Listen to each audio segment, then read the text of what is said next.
concept. So the state of complete physical, mental, and social well-being, and not merely the absence of disease or infirmity. That's it's quite a mouthful.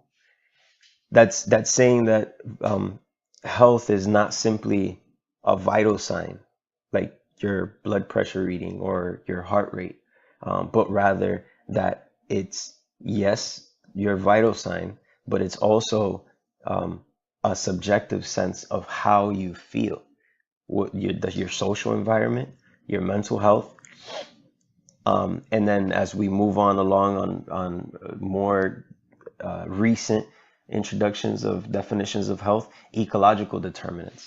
So we see that the purpose of this slide is to show you that we're actually not in complete agreement as to what health means.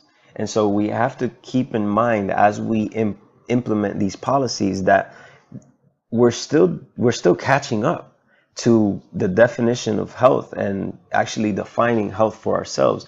And even though people like to say on various different subjects the science is settled, it's actually quite far from being settled, even at this very fundamental level. We have different ideas about what health means. If we look at the Harvard study from 2014, and this study was in regard, by the way, all the references are at the end of the presentation.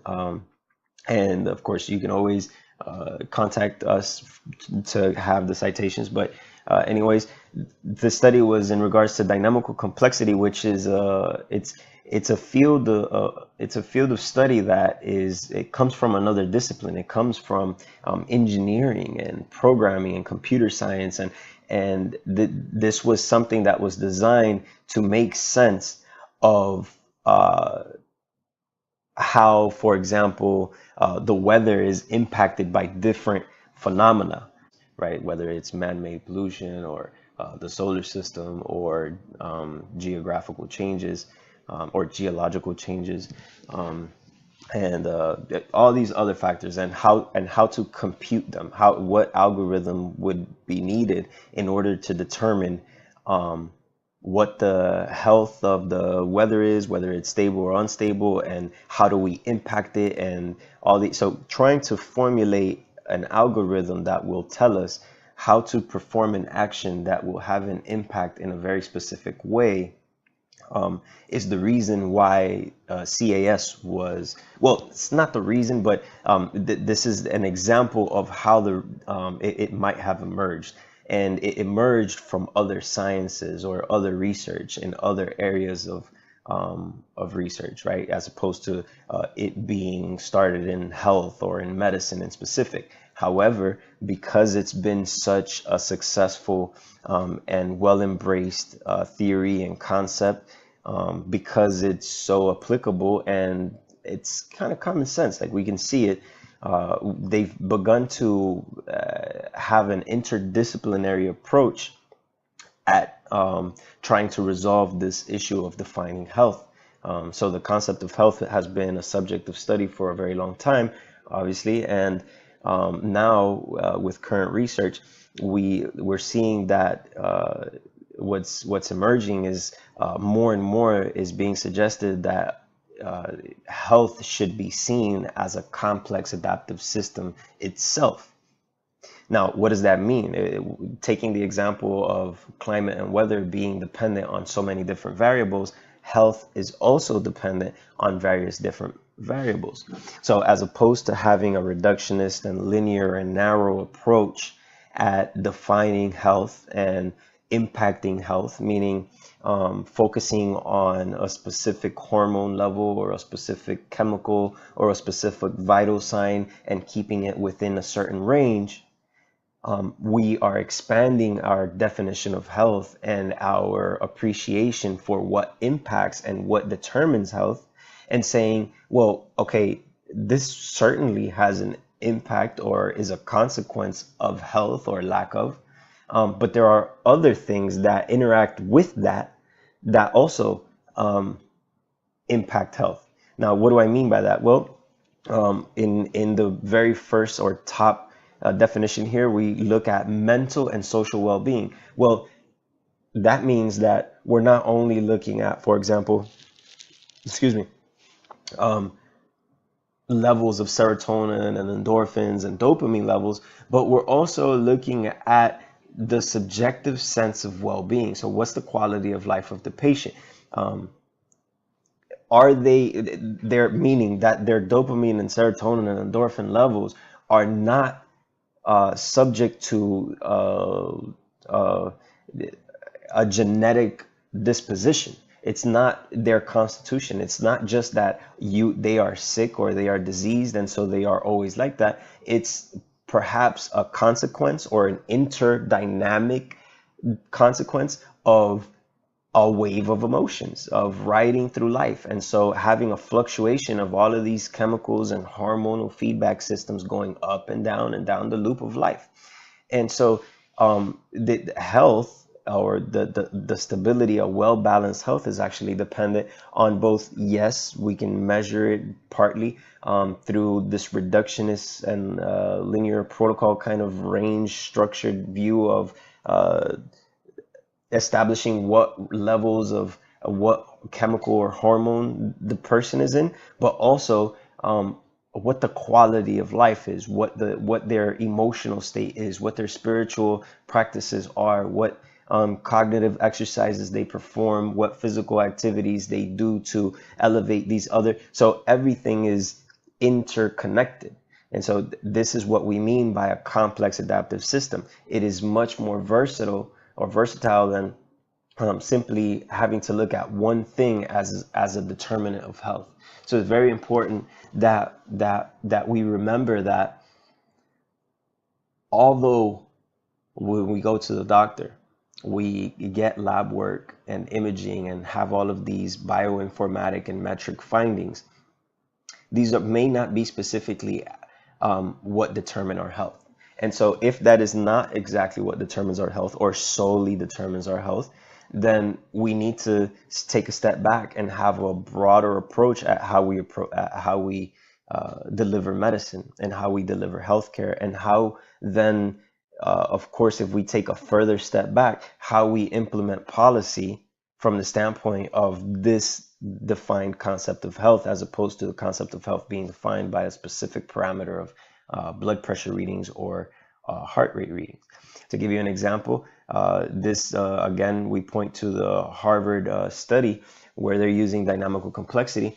One of the examples I remember go about how the MSC, which is a multi-scale entropy, we're not going to go into that, but basically how dynamical complexity came to be important in terms of defining health was through things like heart rate variability, meaning a person who has a very predictable pattern of you could take any vital sign, and if they have a predictable pattern over a long time series, you can sort of make a sound hypothesis that they will have a short lifespan because they have no demand and challenge of adaptability, meaning that they won't adapt to stresses and challenges that the environment would provide, so they would not survive. And this is true of other ecosystems or other complex adaptive systems. So in order to keep the integrity of a complex adaptive system, it needs to be dynamic and be able to adapt to its external challenges and keep an internal balance, which is where this definition comes from. Yet, however, it's just simply applied to a human body. So a healthy human body is able to adapt and keep internal balance when it's confronted with different and challenging demands. Meaning that if you take a blood pressure reading and the blood pressure reading of the patient, you have an XY graph, right? And so you take the reading of the patient, and this group of patients showed a blood pressure reading that was like this. It was very predictable, right? Obviously, this is an easy way to predict because you're like, whoa, that blood pressure is going high and high and high. This person is going to burst. So obviously, there's a parameter. There's boundaries within which you can clearly demarcate that there's lack of health. However, simply by the pattern, the predictable pattern, you can tell that there was no variability. Likewise, a patient that was going like this in their blood pressure reading also was predicted to have a short lifespan. Also, a patient who was like this also appeared to have a short lifespan. However, a patient who had high variability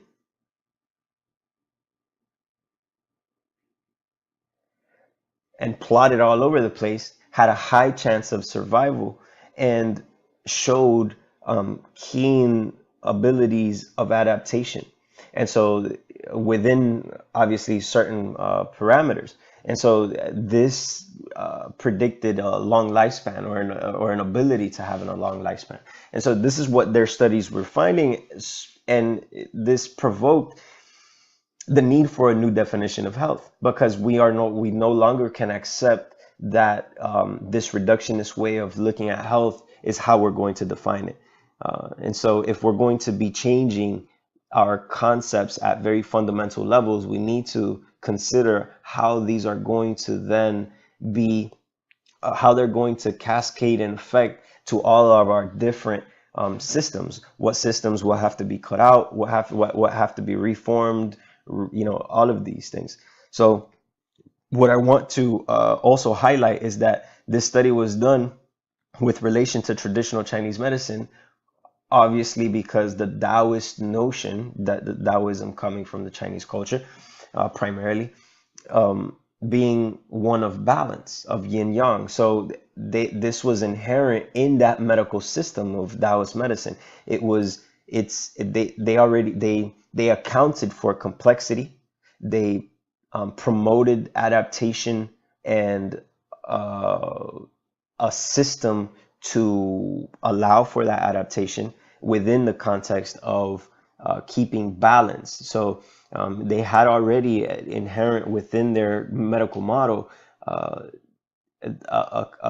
complete system to promote adaptation within a balanced system. So, and obviously this is where acupuncture and herbal medicine emerged from. So we're going to be elaborating more on that. And obviously I have a bias for that, but the emerging science is showing that, well, we can actually incorporate, integrate, and enhance our current systems very much so from the insights that are being given and shown and brought to light from traditional Chinese medicine, Taoist medicine, the ancient doctors and scriptures and literature that are now consistent and correlate with current research.